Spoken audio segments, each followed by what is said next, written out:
You know, so many of us are asked to support so many important foundations in different places, attend so many different luncheons. Today you're going to hear from my family how your support of the Callier Center really does impact so many different patients and different families. Hello everyone, my name is Scott Purcel. I'm grateful everyone is here to listen to our story. Today you're going to hear from Benjamin's mom, my wife Pamela, Benjamin's sister Bailey, and from Benjamin himself. Ben was born on November 24th, 2003. Beautiful. Can I say that? I mean, what a handsome baby. He was the best. He never cried around loud sounds. He was never scared of fireworks. He was never startled. As new parents, everything seemed very normal. When we approached his pediatrician to ask about his lack of responses, the pediatrician asked, had he passed the newborn hearing screening test at the hospital?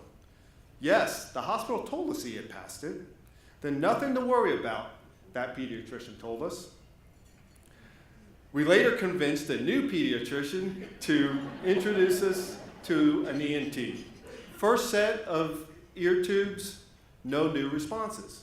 Second set of ear tubes, still no new responses. Enough with that ENT. We found another ENT, which led to more experts. Soon, we were asked, had you ever heard of the Cochlear Center? We had never heard of the Cochlear Center.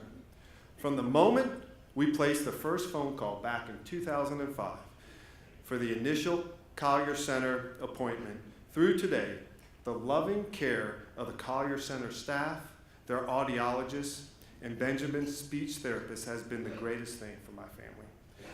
That is why I am honored to be a Callier Center board member since 2015.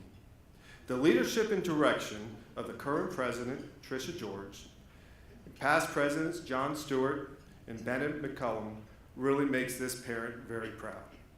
And for Dr. Alschuler, thank you so much for all you do for the Callier Center and so many places here in Dallas. We really do appreciate it. Well, enough from this avid Callier supporter. It is my pleasure to introduce Benjamin's younger sister, Bailey, who is an 11-year-old supporter of the Callier Center. Bailey? And yes, I did say 11 years old. Hello, I'm Bailey Purcel, Benji's younger sister. It was never unusual that I had a brother with cochlear implants. In fact, it was my normal. As I got a little older, I started seeing some differences. For example, my brother couldn't hear in the swimming pool when he had to take his processors off. This wasn't important to me until I saw another family playing in the pool. I was 6 years old and Benji was 9. In my 6-year-old mind, I thought, why me? Why our family and why Benji? I remember crying and asking my mom, why did God do this to Benji? She explained that God actually chose Benji and our family so that we could help others. I think I finally understand that now. I'm so thankful to the Callier Center for helping my brother. I am also really grateful that a waterproof implant processor was invented a few years ago. The Callier Center and new technology not only helps those who are deaf, but makes life better for the people who love them. Thank you.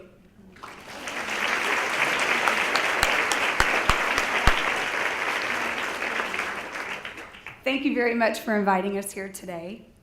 Benji was an animated, cute little baby who babbled actually quite a bit, but he never did develop any actual word type sounds. And so when we got concerned, it was time, as Scott said, to find an answer. And the answer led us to the word profound hearing loss. So when we first got the news, we thought, why him? Why us? And how are we supposed to move forward? Well, when we let our thoughts settle, finally, we realized, why not us and why not him? And how are we supposed to move forward became, let's go. So we got we had Callier Center beside us. We didn't have to go it alone because the Callier Center was there from the very beginning. They had the experience and the knowledge to help us to move forward. They were actually there from the start because Benjamin actually had a pretty unusual journey with his late diagnosis And also a little bit of challenge in the beginning with this first set of implants. There was extra testing, and there was extra audio-verbal therapy, and there was even a trip to California for extra testing. And when I say Callier is actually there with us from the beginning, I even mean Melissa was with us in California when we were there doing extra testing. So they are truthfully there with families for every step of the journey. Once Benji did get rolling with his audio-verbal therapy, he began making quality speech sounds, and the speech sounds then became words, and then I started keeping a list, and the list got longer and longer, and the words got longer and longer. Through the process of meeting Benji's needs, we realized that he actually had superior intelligence and lots of curiosity, but he was still severely speech delayed. So there were challenges in those beginning years of elementary school. We were faced with teachers and administrators who weren't really quite sure how to proceed with a bright child who was still catching up with his speech. But deafness does not define Benjamin. Callier Center has always given us the tools to ensure this. Those early years passed, and Benji continued to work very, very hard with the team of professionals at the Callier Center. Originally, I think our biggest fear was all the things that Benji was going to miss out on. Then we realized we were terribly mistaken. Like so many children with cochlear implants, deafness has not limited his interests, his passions, or his participation. Benji has, this is kind of fun, this is where I get to brag. Benji has danced and acted on stage and sung. He was offered a scholarship to study in New York City with Broadway stars one summer, so we went to New York and he studied with Broadway stars. He has played the saxophone in the middle school band. He's recited long monologues on stage, and somehow he even has an acting agent in Dallas. He's competed and been awarded in Latin competitions. He's been awarded leadership awards. He's been inducted into the National Junior Honor Society, and he's even been named to the honor roll. And this week, he just won second place in a poetry contest that we didn't know he was even in.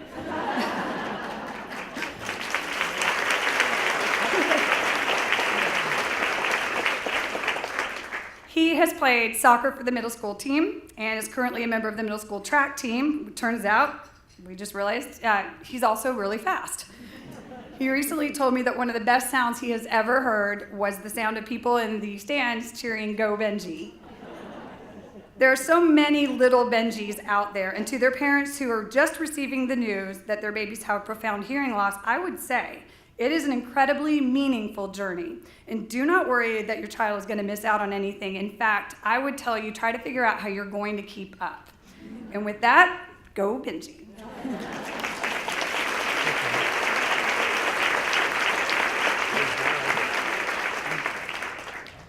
Thank you, Mom, for embarrassing me. Hello, I'm Benjamin Purcel. I'm 14 years old, and I'm currently an 8th grader at Parish Episcopal School in Dallas, Texas. When I was 18 months old, my parents found out that I had hearing loss. No hearing in my right ear nor my left ear. The news of my hearing loss completely shocked my parents and my family. I had no one on my mom's side nor on my dad's side with hearing loss, so I was the first.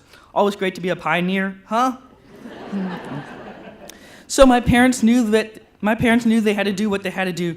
They were recommended by experts to turn to the Callier Center for my hearing loss. Lots of work and lots of speech therapy went by. I'll get picked up early from school and to be driven down the tollway to my speech therapy. I always loved being picked up early because it meant no school, yay! But it meant speech therapy and yay, send no taller ever. But when God chooses you for the talent, you do it. As you can hopefully tell, these years of speech therapy paid off, and I can speak clearly in front of an audience like you guys. The last couple of years, I took private singing lessons to help me prepare to musicals I've been in only because of my cochlear implants. I love to act, and I was recently performed in Music Man in the fall for the second time. I had a leading role, which meant lots and lots of singing parts. I love that show so much, and if it comes back again, you'll see my name on the audition signups. That show is awesome, but my personal favorite was The Sound of Music. I didn't audition for it, but still, I got a leading part. I got Friedrich von Trapp. That was my all-time favorite show. The theater and show life is nice, but athletics takes a big part of my life. A couple weeks ago, I completed my first track meet. I placed 27th out of 60 kids, and some of them have been doing track their entire lives. And I've done a couple more after that. I'm a pretty fast runner that some of my friends call me Daddy Longlegs. I guess the trade-off was my long legs for perfect hearing. So I am currently one of the fastest 8th grade male runners from my school, and I can outrun some high schoolers too. Now track is a spring sport, but in the fall I did soccer. I played striker and sometimes left defense. Let's say that our soccer team had a winning spirit inside our brains, but sometimes we didn't show it on the field. Right now, I'm in my last trimester of classes at Parish, and this is my first year attending Parish too, and I love it. The classes are awesome, and the kids are so friendly. Right now, I'm taking an additional music class, where we have to create our own music using computer software. This class is super challenging, but I'm up to the task. In this class, we have to find out the right beats and the right timings in order to make an A. But the cool thing about the class is the teacher doesn't water down the class to me. She gives me the same task and same expectation as she did to my friends who have perfectly good hearing. I could ask her and all the other teachers to put me in front of the class or use the FM system, but I don't. Growing up, I'll always attend Cochlear Implant Camp. It was a priority for me. My parents would schedule our vacations around it, and since it was very important for me, we'll play games, dance, make snacks, tie-dye shirts, climb rock walls, do obstacle courses, and way more. Every day was a completely different day at camp. Our camp counselors would handpick every game, craft, and song that we would dance to. Camp was a magical place. When I turned 11, I was so sad because I realized this was my last year of going to camp. I've been going to this camp since I was 3 years old, and I never really thought about it ending. But last year, I was asked if I wanted to volunteer in the camp, and I said yes in a heartbeat. I got to hang out with a bunch of first graders. I'll play games with them, and one of them asked me if I could go to their house and help them look for their cat who mysteriously ran away. It was so neat to see them look up to me as a role model because when I was their age, I looked up to the camp counselors. It was such a cool sight, and I can't wait to go back this year. With my ears, I can hear anything that the other kids hear, and I don't require any additional help. So that's why I'm thankful to Miss Sherry, my audiologist, Miss Holly, my former audiologist, and Holly 2, who replaced Holly 1. Also, I'd like to thank Miss Amber, my speech therapist, and Miss Jenny, my other speech therapist, and a big thanks to Miss Melissa. And also the guy in charge of it all, Dr. Campbell. And a big thanks to my mom, who would drive me down the super awesome tollway every day. And my dad, who would always make sure my ears are checked up and schedule appointments for whenever I needed them. And of course, my sister Bailey. Notice that she's my sister, not my twin, like some people think. As Bailey mentioned before, she would have to watch all the other brothers and sisters in the swimming pool laughing, having conversations with each other, while knowing her brother couldn't hear her. Well, now I can. I can hear, laugh, crack jokes with her in the swimming pool only because of my cochlear implants and help I got due to the Callier Center. So thank you, and thank you for taking the time to listen to me speak today. So thank you, everyone.